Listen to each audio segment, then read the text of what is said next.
que Dieu vous bénisse de partout où vous nous recevez. C'est avec joie et plaisir que je me tiens encore au devant de vous pour vous présenter ce nouveau numéro d'Exomat. Que Dieu soit béni pour la grâce de la vie qu'il nous accorde afin de vous être utile dans vos maisons en vous partageant sa parole au travers de ce nouveau numéro d'Exomat. Ça sera un grand plaisir pour moi de continuer ensemble avec vous à détecter ou à dénicher ces différentes méthodes que Dieu a toujours coutume d'utiliser pour nous parler, mais que souvent nous ne détectons pas à cause de ce coffre dans lequel nous avons voulu mettre sa façon de communiquer, pendant qu'il a divers moyens de le faire, tel que Job chapitre 33, le verset 14 nous le fait savoir. Alors restez connectés avec moi, nous allons continuer à plonger dans les profondeurs pour découvrir ce que le Seigneur veut nous apprendre. On se retrouve tout de suite pour commencer. À bientôt et nous allons aller en profondeur. À tout de suite. Alors nous allons lire nos Bibles, toujours dans nos deux textes. Je vais commencer cette fois-ci par Job chapitre 33, verset 14 au verset 16 qui déclare ceci. Dieu parle cependant, tantôt d'une manière, tantôt d'une autre, et l'on n'y prend point garde. Il parle par des songes, par des visions nocturnes, quand les hommes sont livrés à un profond sommeil, quand ils sont endormis sur leur couche. Alors il leur donne des avertissements et met le sceau à ses instructions. Nombre chapitre 12, à partir du premier verset, ça déclare ceci. Marie et Aaron parlèrent contre Moïse au sujet de la femme éthiopienne qu'il avait prise, car il avait pris une femme éthiopienne. Ils dirent, est-ce seulement par Moïse que l'Éternel parle? N'est-ce pas aussi par nous qu'il parle? Et l'Éternel l'entendit. Or, Moïse était un homme fort patient, plus qu'aucun homme sur la face de la terre. Soudain, l'Éternel dit à Moïse, à Aaron et à Marie, allez, vous trois, à la tente d'assignation. Et ils y allèrent tous les trois. L'Éternel descendit dans la colonne de nuée et il s'éteint à l'entrée de la tente. Il appela Aaron et Marie, qui s'avancèrent tous les deux. Et il dit, écoutez bien mes paroles.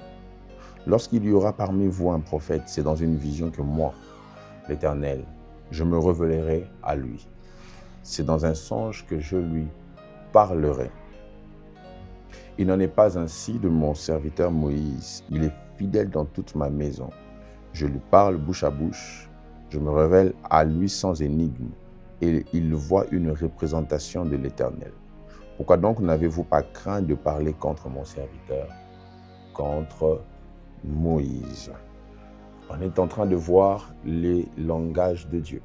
J'ai commencé par vous faire voir que nous sommes dans un temps, tout comme dans chaque génération, il y a des vagues qui caractérisent les époques.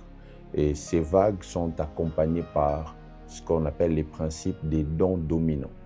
Et les dons dominants dans cette période, dans cette vague que nous traversons, c'est bien sûr ces dons qui permettent d'avoir une communication avec Dieu, le don de prophétie. Alors, de là, on a commencé à étudier ce qu'on appelle les langages de Dieu. Et je vous ai donné une différence majeure que j'aimerais répéter.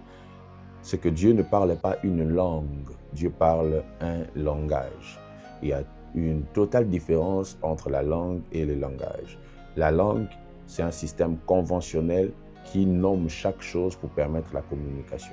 Mais le langage est tellement varié de sorte que ça ne passe pas nécessairement par l'usage des mots.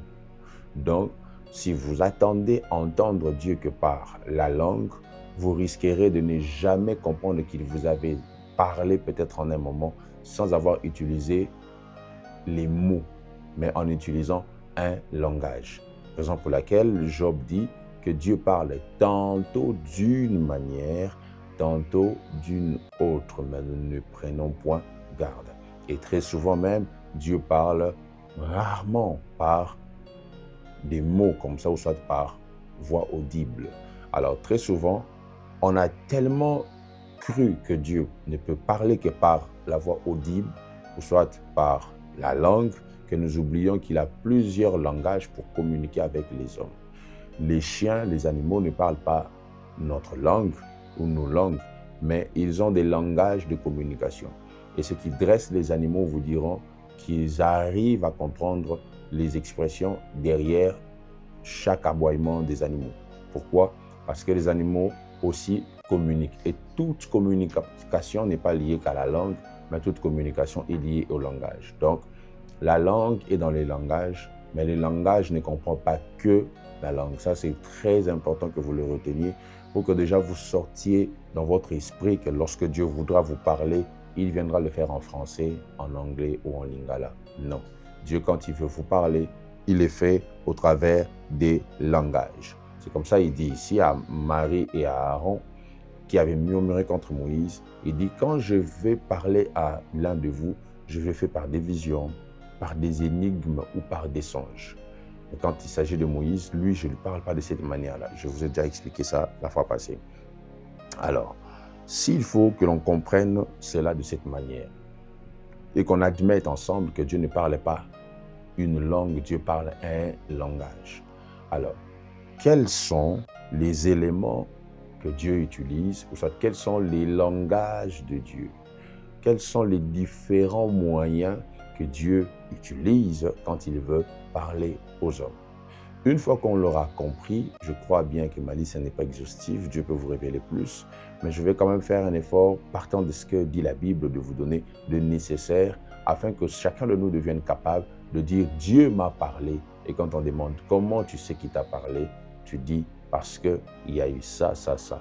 Et je serai le plus heureux de savoir que ce n'est peut-être pas une voix audible, mais quelque chose qui vous a permis de capter un langage différent du langage audible transmis par Dieu. Si vous êtes prêts, écoutez la première des choses contenues dans le langage de Dieu. Dieu, quand il communique, l'un des moyens qu'il utilise, c'est ce qu'on appelle les signes. Dieu parle par des signes. Rappelez-vous qu'en Israël, lorsqu'il y avait séparation au milieu du peuple sur la question de savoir qui était le vrai Dieu, dans l'histoire d'Élie, dans 1 Roi chapitre 18, pendant que le peuple tergiversait à gauche, à droite, certains disaient que c'était Baal qui était Dieu, d'autres disaient que c'était l'Éternel, le Dieu d'Élie qui était Dieu. Dans cette confusion, dans cette zizanie, Dieu n'a pas fait descendre des tonnerres pour dire « c'est moi Dieu, Baal n'est pas Dieu ». Dieu a opéré un signe. Ce signe était un langage qui avait confirmé au peuple qui était le vrai Dieu. Voilà pourquoi, très souvent, même quand on veut parler des miracles, on les appelle des signes. Mais les signes sont un tout petit peu différents des miracles. Pourquoi? Parce que le miracle est un miracle, mais le signe est un miracle qui porte un message. Voilà pourquoi il y a de ces guérisons que Jésus a apportées dans la Bible qui ont emmené des conversions, qui ont mené des transformations, qui ont mené des réveils. Donc il y a des choses, quand Dieu le fait, il passe un message. Des fois on se dit, est-ce que telle chose était nécessaire? Est-ce que telle chose devait arriver? Est-ce qu'il fallait nécessairement que Dieu annonce qu'il y aura un tonnerre et on a vu ce tonnerre arriver? Ça changeait quoi? Ça changeait quelque chose parce que c'est un signe qui a passé un message. Quand vous regardez plusieurs prophètes de la Bible comme ça, ils étaient des signes. Il y a de ceux à qui Dieu a demandé à cause de l'abomination du peuple de marcher nus, sans crier, sans parler, de marcher nus. En le faisant, les gens ont compris un message, les gens se sont convertis. Donc Dieu, quand il parle, l'un des moyens qu'il utilise pour parler s'appelle des signes. Et c'est la raison pour laquelle son tout premier miracle qu'il a fait dans Jean chapitre 2, aux noces de Canaan où il avait changé l'eau en vin, la Bible dit que c'était là le tout premier des miracles qui était un signe qu'il avait opéré dans la fête afin de signaler que le Messie était déjà arrivé. Et la Bible dit, il manifesta sa gloire et ses disciples crurent en lui. Est-ce que Jésus venait de prêcher là? Non. Il avait opéré un signe et les disciples avaient cru en lui à cause du signe qu'il venait d'opérer. Donc, les signes sont des voies puissantes que l'Éternel utilise pour parler aux hommes.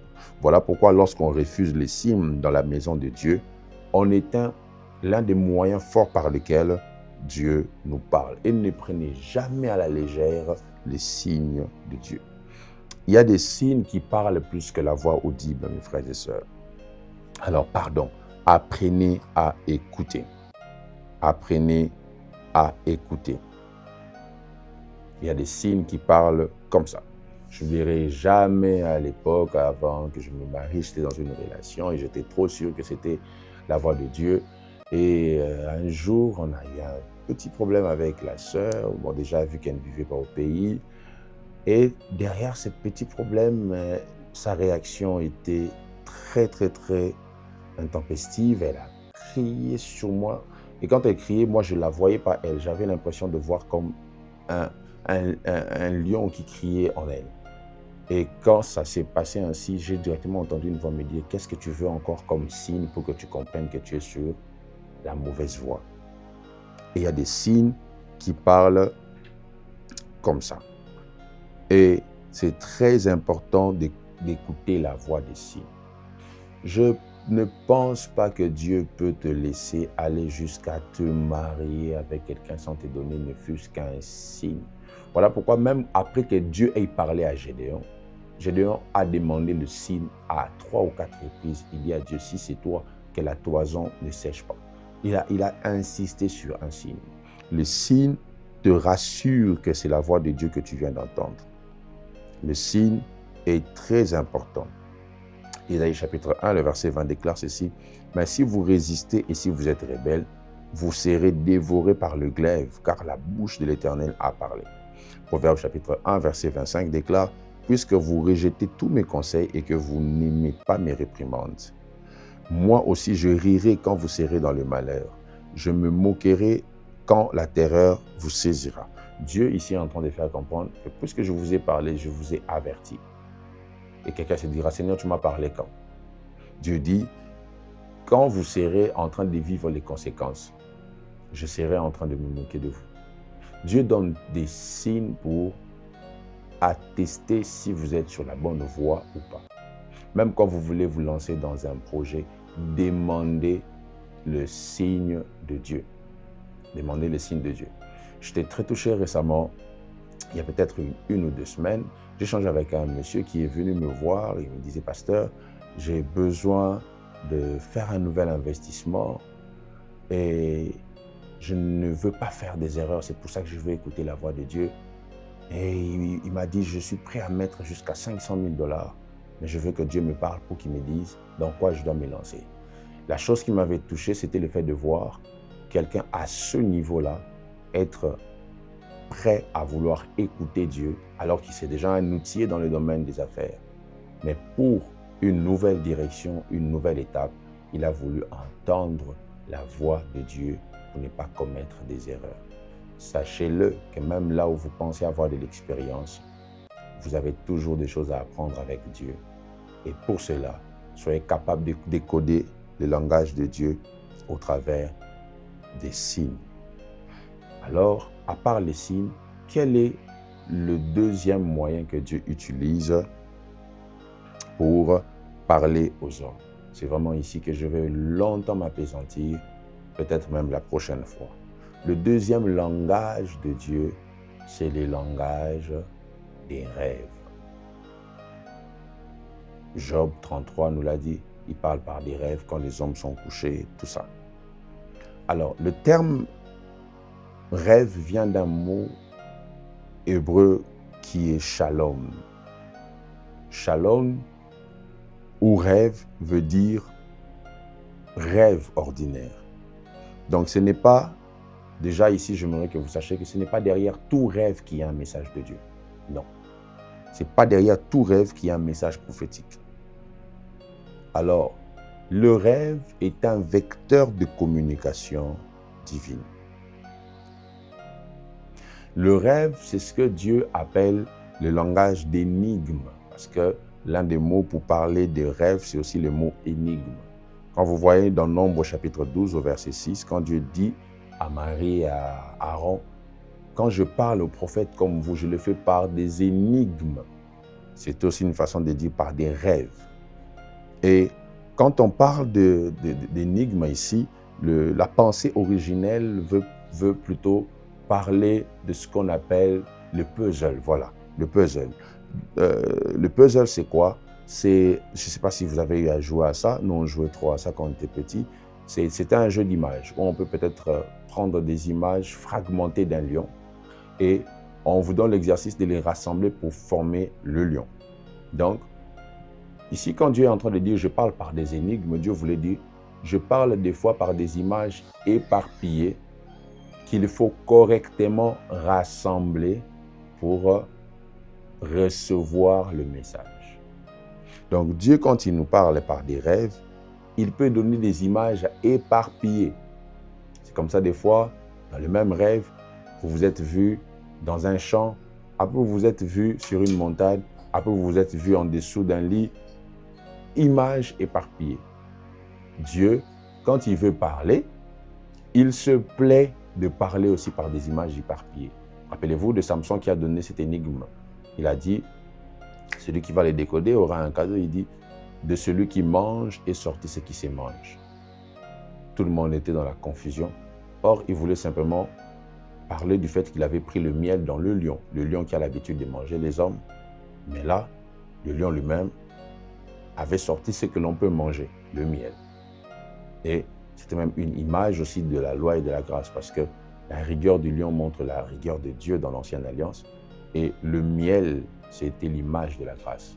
C'était une façon de parler du lion de la tribu de Juda et de l'agneau de Dieu qui est dans le lion de la tribu de Juda. C'est pour ça que le vieillard, quand il a parlé à Jean dans l'Apocalypse pendant qu'il pleurait parce que personne n'était digne d'ouvrir le livre et en rompre le sceau, le vieillard a dit « ne pleure pas, voici le lion de la tribu de Juda a vaincu pour ouvrir le livre ». Mais Jean, quand il a regardé, il a dit « j'ai vu un agneau comme immolé ».